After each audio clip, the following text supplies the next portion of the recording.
Okay, so I have this all cut out, kind of sanded. I also went to the sander and I cut that wide enough so I can fit my cord through here, even at the widest point, unless you want to make it tilted, and then it'll kind of bend up into my phone. So I got that opening at the right size, and now let's go ahead and drill out the slot for your phone. Okay, so let's measure out where to put this slot so our phone can go in. First thing we should do is measure the middle of it. I'm just gonna eyeball and I'll measure it later. And also I made this, whatever width you made this, I made mine 1/2 inch. You should also draw a line going across here at the same. So I'm gonna make a line here at 1/2 inch. I'm also gonna mark the middle.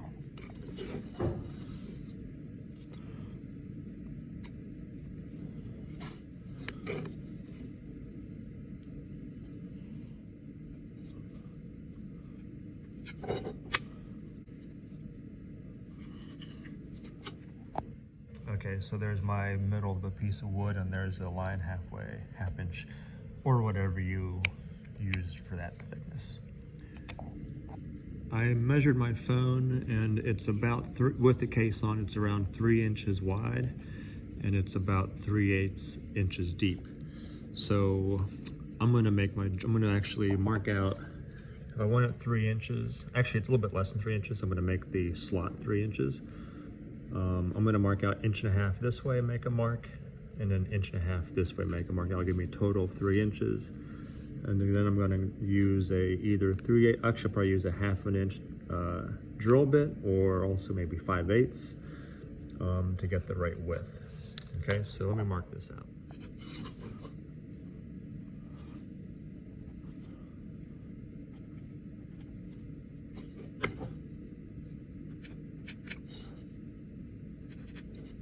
All right, so I just kind of marked I wanted to know the boundary on 3 sides. So I know not to go past that line.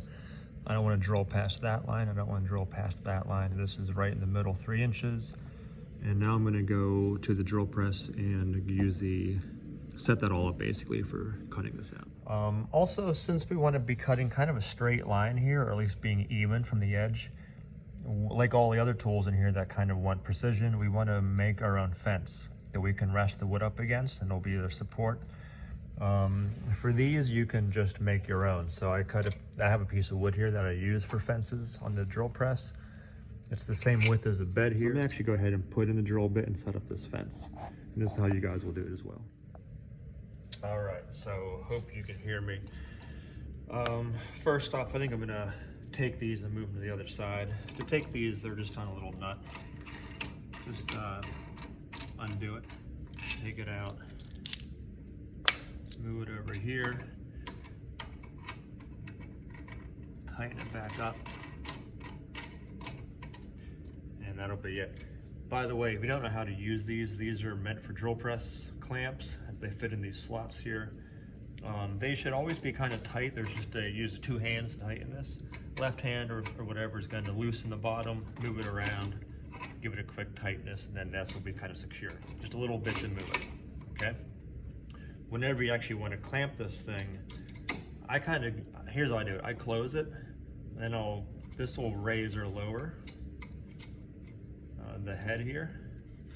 I kind of bring it down till it's touching. Then I'll open it up, give it a couple more turns, and then that's it. I don't want to ever force this. It should be kind of decent pressure, but not super tight. Okay, to release it, just lift that up, and that'll hold it pretty good. These are called Forstner bits to drill holes. To put any of these in, you will need the wrench. Just grab this, looks like that kind of. Put it in here. Actually, you can do it by hand first. Look down there, just like the hand drills. Put this in until it kind of closes. Hand tighten it, and then put these into the holes. Kind of lift up so the teeth engage, and turn that. I usually do a couple of them. Kind of crank it. And then I'll test it to turn it on, make sure it isn't in crooked. Okay, perfect. All right, the fence is put in, actually cut a little bit shorter because the clamps got in the way. I couldn't push it back far enough, but this will work now. And here's how you want to go ahead and cut this, really start it. You have your markings. They gotta be marked, okay? You gotta have like a rectangle like this to know how deep to go and also how far out left or right. Have a friend come by. I'm gonna try and do this one-handed, but you want to try and bring this down so that the back of it's even with your line. Mine's past, and then the front of it's even or kind of up against. So I'm gonna try and put this up in the corner on both sides. The back is pretty much right on. All right, and the front is right up against it too. Try and get as close as you can. And then you're gonna have a friend come by, and while you're holding it down so it doesn't really move, somebody, or you, if you're by yourself, move that fence up against it, clamp it down. Okay, perfect. Now, at least this direction is now solid. You can't, and you're gonna start sliding it across now, because this won't change as you go across. Just bring it up and down, and you can go all the way across there and cut this whole thing out. And as long as this is pretty tight, not gonna move, the fence I'm talking about, then you can just start drilling your way all the way across, okay? Oh shoot, you know what I forgot? There always should be a piece of wood underneath this. I don't wanna drill into this hole, it's gonna blow out the bottom of this. Okay, well, not a huge deal. I'm just gonna go loosen this up and then put a big piece of wood underneath here and then retighten everything. So, not too bad.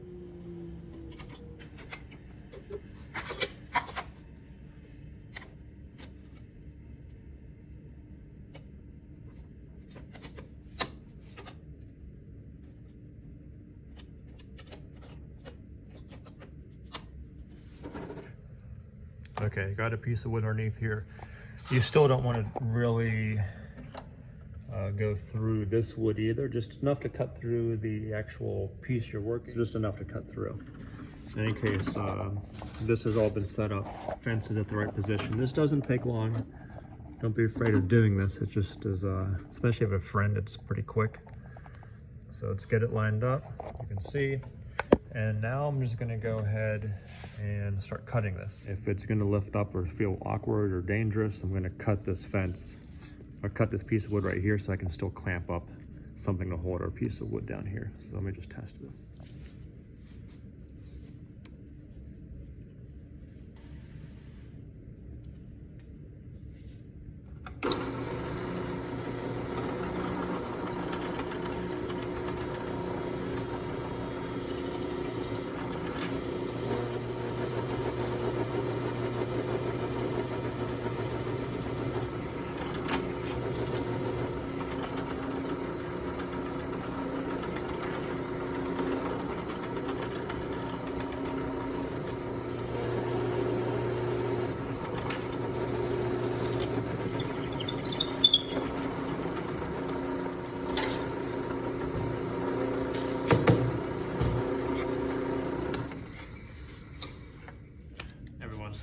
You don't want to get these chips in the way of the fence, otherwise it won't become accurate.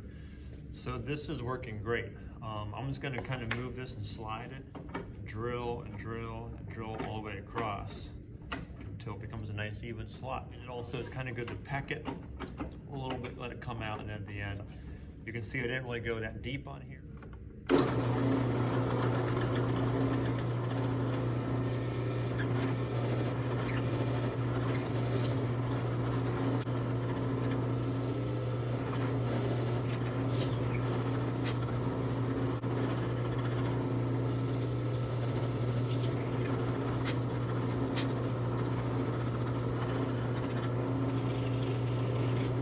Point on the bottom of this, and that point has to go into solid wood. It can't go into an empty space.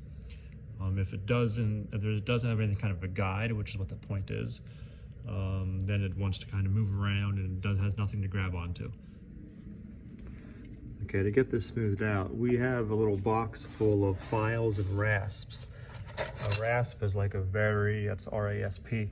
A rasp is like a very rough file. In fact, it's almost like little teeth here. And this is also a file too, but much finer. Kind of like sandpaper, it goes by roughness. So I think maybe I'll grab a real rough rasp and then a little smoother file. There's all different kinds in here. Different kind of teeth. I'm not sure what you call these, or ridges.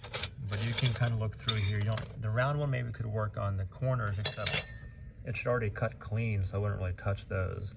I'm just gonna try and get this all smoothed out by using some of these files in here. Okay. All right, so we need to secure this wood whenever we are filing it, so that's why these are handy to have. By the way, never tighten these too much. These are good clamps, but if you over tighten it, you will break it. You don't want to force any tool. You got to respect these things. They're not cheap. They're great when we have them, but don't abuse them, please. Let's clamp this piece in here, and then we will file it. I do it with one knee. Yes.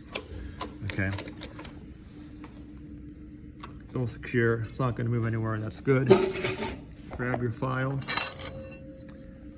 Kind of got a good grip on it. And then just start moving it back and forth until you smooth this down. Okay, it'll go pretty quick, especially with these rough ones. Once you kind of get a good outline going here and it's all smooth, then you can go to a smoother file and do the same thing. Okay, stay away from the edges. Oh, there you go. With these points, because if you go too close, you're going to get 90-degree notch in there. So kind of don't even go near. They're already nice and clean. And just flip it upside down and do the other side, and that's it.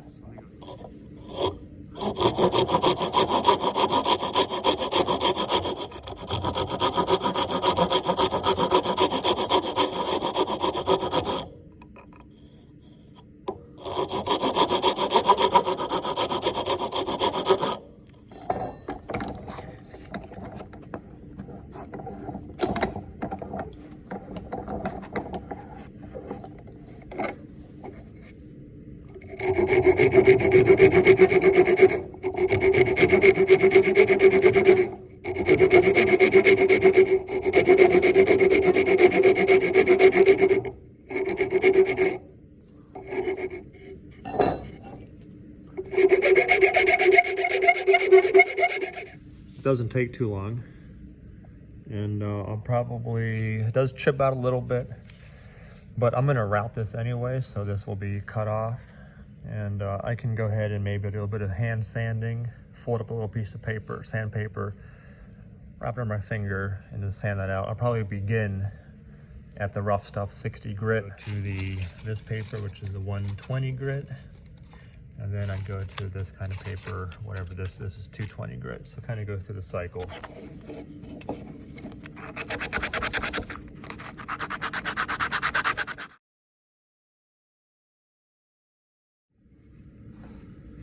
All right, so between a little bit of filing and the sandpaper, this thing is looking pretty smooth, like very even, feels good. I'm gonna go give this a small little fillet so it's not so sharp here. You could just hand sand this if you want to. I'm gonna give it a little small fillet, kind of round this over because I just like it. And I already did this, but I'll do it, I'll show you what I did. I also put a little bit of a fillet, curving the top of this. All right, I may even curve the bottom, I don't know. It's up to you how you want to round those edges, how you think it's going to be sitting on the speaker itself. This is a personal taste. If you don't do any routing, at the very least you should sand these edges a little bit so that they're not going to get splinters, and give them a little bit of a tiny little, a little smoothed out surface. Okay, so let's go ahead over to the router.